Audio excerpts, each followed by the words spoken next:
Aujourd'hui, je vous parle d'un jeu qui peut se jouer de 0 à 2 joueurs. Oui, vous m'avez bien entendu. 0 joueur. L'école du jeu, en partenariat avec la boutique L'Imaginaire. Au-delà de vos attentes.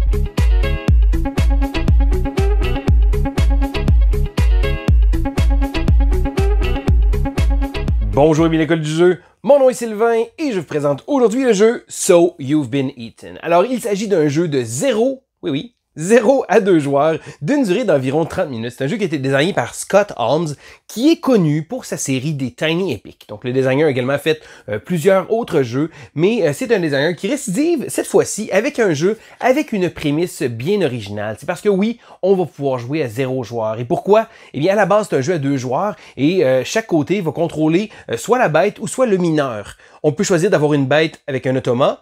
On peut aussi choisir de jouer la bête et d'avoir un mineur automa.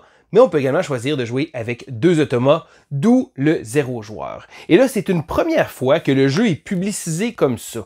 Ceci dit, d'autres jeux ont déjà eu la possibilité de faire ça, que ce soit certains wargames, des choses comme ça, d'avoir des automas et la manière. Mais là, le jeu a vraiment fait avec un petit clin d'œil amusant le fait de pouvoir le jouer à 0 joueur. Donc, c'est pas la première fois que ça se fait, mais c'est la première fois que c'est sur une boîte et que ça sert un peu en élément marketing du jeu. Ceci dit, pour ma part, je trouve ça très original parce que le thème est également sympathique. Donc, So You've Been Eaten, en gros, habituellement, je parle pas trop du thème, mais on est un mineur et là, pour essayer de se faire de l'argent, on peut aller chercher des cristaux, mais c'est des cristaux spéciaux qui se retrouvent uniquement à l'intérieur d'une grosse bête intergalactique. Donc, le mineur va volontairement entrer par la bouche pour aller essayer d'aller chercher les cristaux. Donc, le but du mineur va être de collectionner tous les cristaux qu'il va avoir et ensuite de sortir, tandis que pour la bête, ça va être de réussir à digérer le mineur. Donc, on va aller voir les règles, puis après ça, je vais vous donner mon avis. Alors, voici donc So You've Been Eaten. Et oui, la boîte dit vrai, c'est un jeu de 0 à 2 joueurs. Et la raison pour ça, c'est parce que il s'agit d'un jeu asymétrique où chaque joueur va contrôler un côté. Donc, il y a le côté ici du mineur, il y a le côté de la bête. Mais on peut choisir de mettre une intelligence artificielle. Donc, on peut jouer mineur et jouer contre une bête IA, ou on peut être la bête et jouer contre le mineur robotique, ou on peut simplement mettre ça des deux côtés. Là, le plateau de jeu vient ici. Donc, d'un côté, on a le côté humain, le côté robot ici comme ça. Et la même chose ici, le côté joué par un humain et le côté joué par l'automa. Donc, si jamais on placerait le jeu comme ça, il pourrait être joué à 0 joueur. Mais le but aujourd'hui, ce n'est pas de vous montrer ça, c'est de vous montrer le jeu standard. Donc, chaque joueur va choisir. Donc, un joueur va contrôler la bête et l'autre joueur va contrôler le mineur. Et là, la manière ça fonctionne, c'est que les tours vont se faire. Donc, ça va être le tour du mineur, ensuite le tour de la bête, jusqu'à temps qu'un des deux parties complète les conditions de victoire. Donc, pour le mineur, les conditions de victoire, il faut qu'il réussisse à attraper les 8 cristaux, parce que on va se promener à l'intérieur de la trachée de la bête pour pouvoir justement aller récupérer ces cristaux-là et ensuite sortir gagnant. La bête, de son côté, va tenter de digérer le mineur. Donc, pour le digérer, il va devoir réussir à monter une bactérie jusqu'au niveau 4, comme ça. Donc, lorsque une bactérie de niveau 4 va arriver comme ça, eh bien, le mineur va avoir été digéré. Mais il y a également une autre option, et le livret de règles nous le dit très simplement, la fin numéro 2. Donc, pour la fin numéro 2, le mineur a passé à travers de la trachée complète de la bête et il est ressorti probablement de l'autre côté. À ce moment-là, qu'est-ce qu'on va faire? Eh bien, on va comptabiliser les points. Et là, chaque partie va avoir une façon de pouvoir faire des points. Donc, par exemple, ici, la bête va avoir des points de victoire selon le niveau de la bactérie, mais également sur le niveau de carte immunitaire qu'il va pouvoir aller chercher pendant la partie. De son côté, le joueur actif, le mineur, va pouvoir récupérer des points de victoire pour les cristaux qu'il va accumuler, mais également pour les endroits qu'il va avoir débloqués. Là, pendant la partie, le mineur va être amené à pouvoir retirer ça pour pouvoir avoir accès à des nouvelles actions et la bête, lui, va les replacer souvent. Donc, il y a également un livret de règles qui nous explique pour jouer en solo, donc tous les exemples. Et d'ailleurs, le petit livret de règles, je l'ai trouvé très sympathique. Donc, il y a des petites bulles en gris comme ça ici qui sont amusantes. Donc, un mineur sur 42 ont déjà vu cet écran-là. Et là, il nous rappelle ça. Donc, c'est jamais trop prenant. Un en 13 qui ont mentionné les 42 mineurs. Donc, des fois, il y a des petites blagues comme ça, mais c'est bien indiqué. Ça vient pas nuire au flow des règles du jeu. Donc, la manière que ça fonctionne, c'est que chaque côté va jouer son tour avant que ce soit à l'autre. Donc, en début de partie, bon, on va placer certains éléments. On va placer également des cartes. Et la bête va va piger un nombre de cartes de trachée ici comme ça. Donc, il va piger 7 cartes de trachée. On va également placer 3 cartes immunes comme ça ici qui vont être disponibles pendant la partie. Mais là, je commence à vous expliquer le tour du mineur. Alors, le mineur, de son côté, c'est un jeu de placement de dés. Donc, il va avoir 3 dés, il va les rouler, il va devoir placer les dés dans différents emplacements. Donc, les emplacements ne sont pas limités par les espaces avec les dés, mis à part pour ces actions du bas-là ici comme ça. Donc, pour placer un dé ici, on devrait absolument avoir 1 et 2, et ça va retirer la carte, le cache par-dessus l'action ici comme ça. Et c'est les seules actions qui sont limitées par le chiffre qu'on va placer, parce que sinon, les cartes vont souvent avoir référence avec le chiffre sur le dé, mais pour l'endroit sur la trachée. Donc, par exemple, ici, les 3 actions du mineur. Donc, après que le mineur ait commencé son tour, il brasse les dés et il va tenter de justement placer ses dés pour pouvoir faire les actions une à une. Donc, ici, si on placerait sur l'action d'aller chercher un cristal. Donc, c'est très simple, on va regarder la première carte ici, et si elle contient un cristal, on va simplement retirer la carte et gagner le cristal de la couleur. Et là, chacune des cristaux se retrouve sur 2 cartes tout au courant du deck. Et lorsque le deck est terminé de la trachée, on ne va pas le rebrasser. Donc, c'est là les conditions pour que le mineur sorte. Donc, lorsqu'on va récupérer ici comme ça, donc par exemple, ici, récupérer un cristal, on va toujours placer les cartes, mais on ne va pas les remplir immédiatement. Donc, on va laisser un trou dans le fond de la trachée. Donc, par exemple, ici, le joueur aurait pris le cristal jaune. Donc, on va simplement prendre le cristal, on va le placer ici.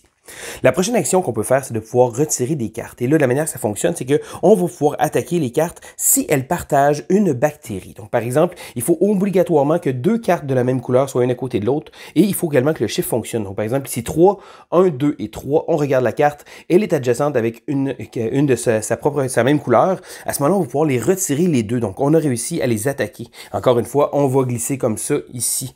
Donc, c'est très important qu'il y ait absolument 2 bactéries de la même sorte qui soient une à côté de l'autre.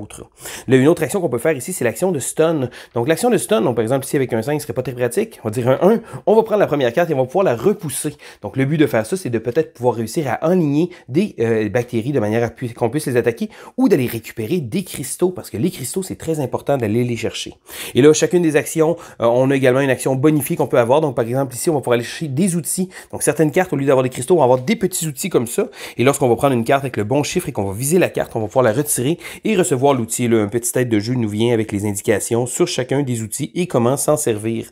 On a également l'endroit ici qui va nous permettre de pouvoir retirer des cartes d'immunes. Donc, les cartes immunitaires que la bête va aller chercher. Donc, c'est des cartes comme ça ici qui vont donner un pouvoir permanent à la bête. Et là, pour pouvoir les attaquer, encore une fois, on doit obligatoirement avoir l'action bonifiée. Et là, on va devoir placer un dé qui a ces chiffres-là de manière à le retirer. Parce que chacune des cartes immunes de la bête va réussir à se ramasser là. Il faut faire attention parce que si jamais il y en a 5 à la fin du tour, eh bien, la bête va gagner la partie. Donc, c'est une condition de victoire alternative que la bête a là. Donc, soit par les bactéries ou par les cartes comme ça. Donc, il va falloir bien entendu s'en débarrasser. Et la dernière action bonifiée ici va pouvoir nous permettre de pouvoir faire un stun, encore une fois, de replacer, de repousser une carte, mais on va pouvoir rebrasser le dé de manière à faire une action supplémentaire. Donc, la seule chose qu'on peut faire, on ne peut pas faire, bien entendu, celle-là. Donc, ça, c'est pour les différentes actions, également les actions d'upgrade, et on a également l'option ici pour pouvoir placer notre dé. Donc, par exemple, ici, je pourrais choisir n'importe quel autre dé et choisir la valeur de manière à pouvoir faire exactement qu'est-ce que je veux. Donc, après avoir pris ces 3 actions, eh bien, ça va être l'attaque. Donc, on va regarder la bactérie qu'il y a ici. Donc, par exemple, ici, la bactérie jaune. Et là, ce qu'on va faire, c'est que ici, la bête va augmenter la bactérie. Et encore une fois, si on arrive au niveau 4, on va gagner la partie. Mais il y a certaines cartes immunes qui vont peut-être permettre à certaines couleurs de bactéries de gagner au niveau 3. Donc là, après l'attaque, comme ça ici, on va replacer les cartes. Et ça va être la fin du tour du mineur. Et là, ce que je trouve très sympathique, c'est que le jeu vient avec un petit aide très rapide qui nous explique. Donc, on brasse les dés. Encore une fois, bon, si on a 3 chiffres pareils, on peut les brasser. On prend nos actions et ensuite la bactérie nous attaque. Donc, après le tour du mineur, c'est maintenant au tour de la bête de faire ses actions. Donc, encore une fois, un petit tête de jeu très simple qui nous explique. Donc, première chose qu'on va faire, c'est de remplir la piste digestive. Donc, de son côté, la bête va avoir des cartes dans sa main. Et là, il va pouvoir choisir les cartes qu'il va placer. Donc, idéalement, de pouvoir peut-être éviter d'enligner certaines bactéries, mais également de placer les cartes. Parce que les placements de cartes vont pouvoir être utiles pour pouvoir aller chercher des cartes immunes. Donc, encore une fois, ici, certaines cartes immunes vont demander d'avoir un certain positionnement. Donc, la bête va regarder dans sa main, va choisir et va placer les cartes ici comme ça, comme elle le désire, dans l'ordre qu'elle veut. Bon, si on veut, la bête peut essayer de pousser ses cartes, donc de défaire les cartes ici comme ça et d'en rajouter d'autres. Qu'est-ce que ça va faire? Ça va faire en sorte de passer au travers plus rapidement la trachée, mais il faut faire attention parce que ça peut être très dangereux parce que si la bête est en mauvaise position pour gagner la partie, on va juste accélérer la fin de la partie comme ça. Donc, après avoir d'avoir rempli la trachée obligatoirement jusqu'à 7, il va pouvoir choisir. Et c'est là que la bête a l'occasion d'aller chercher une des 3 cartes qui est disponible ici, donc des cartes immunitaires. Encore une fois, certaines cartes vont nous permettre de pouvoir les prendre tout à fait gratuitement, sans aucun agencement, mais d'autres vont avoir un coût. Et là, le coût est indiqué ici comme ça. Donc, pour acquérir cette carte-là, ça me prendrait 3 d'énergie. Et là, l'énergie, c'est quoi? On va calculer le nombre de cristaux qu'il y a de disponibles sur le plateau de jeu. Et en plus de ça, si jamais il lui reste des cartes, il peut choisir de défausser certaines cartes. Donc, les cartes qui n'ont pas de cristaux peuvent être défaussées. Lorsqu'elles sont défaussées, elles sont placées sous le paquet. Donc, ça va pouvoir permettre d'aller chercher plus d'énergie. Donc, par exemple, ici, pour aller chercher le gaz, eh bien, j'avais déjà de l'énergie comme ça, pas de problème. Je peux choisir une carte immunitaire et la placer maintenant dans ma zone. Et là, bon, certaines cartes immunitaires vont pouvoir avoir des effets, des bénéfices qui sont tout le temps. D'autres vont être selon certaines conditions. Donc, après avoir joué les cartes, encore une fois, selon l'agencement qu'il va avoir placé, il va pouvoir choisir de placer une carte mutation. Et là, les cartes mutation sont des cartes ici qu'il va avoir. Et lorsqu'il va les utiliser, elles vont disparaître à la fin du tour, sauf pour la carte avec le point d'exclamation. Donc, je vous explique c'est quoi. Donc, admettons dans le cas où la bête, ici comme ça, mettrait cette carte-là, ici, donc dans la mutation.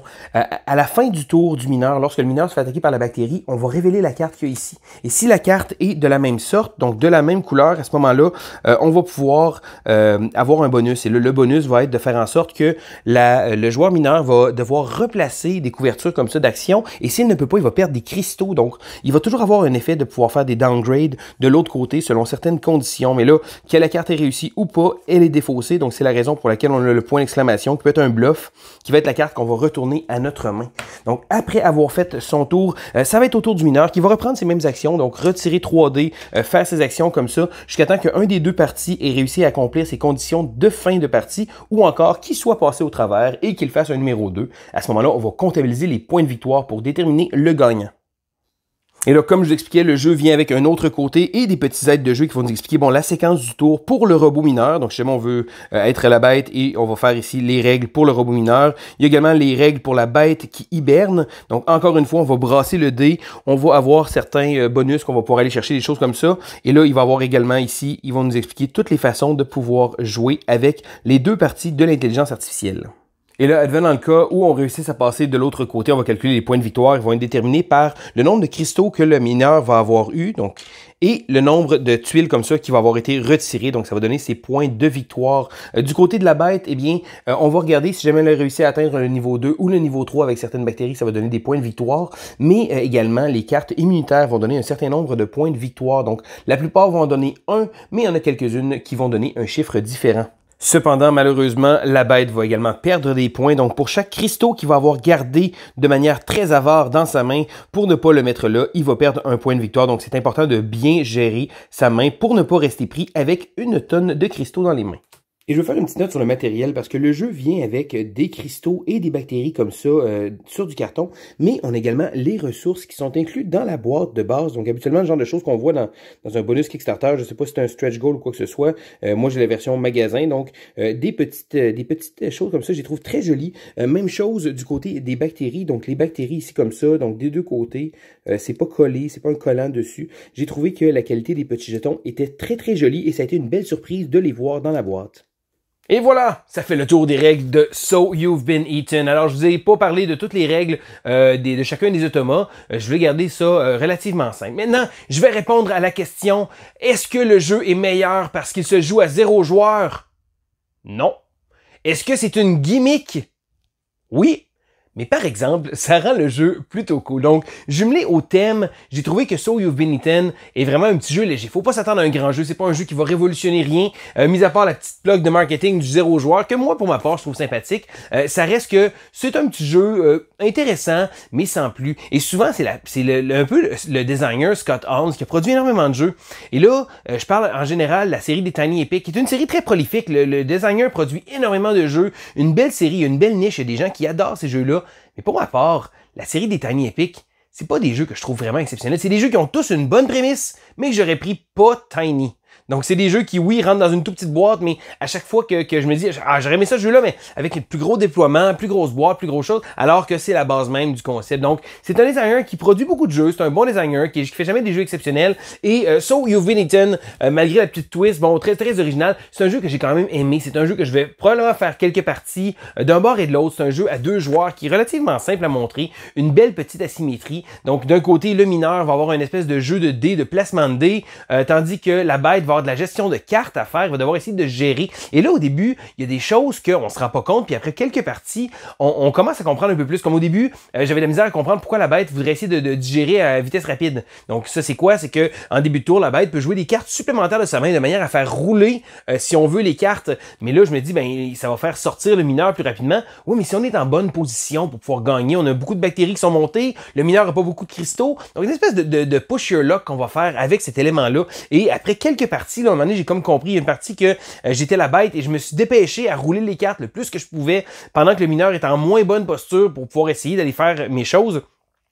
Mais j'ai trouvé ça quand même très sympathique. Donc, c'est pas un jeu révolutionnaire, wow, incroyable, 0 joueur.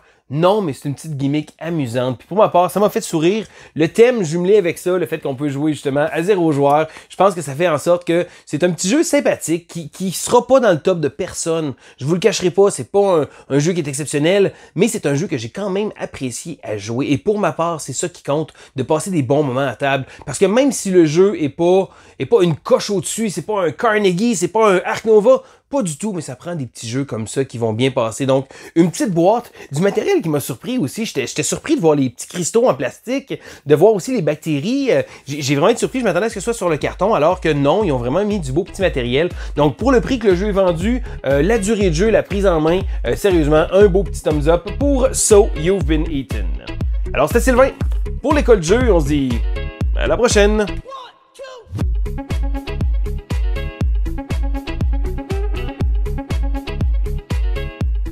Entre vous et moi, j'ai vraiment envie de vous présenter une partie à 0 joueur.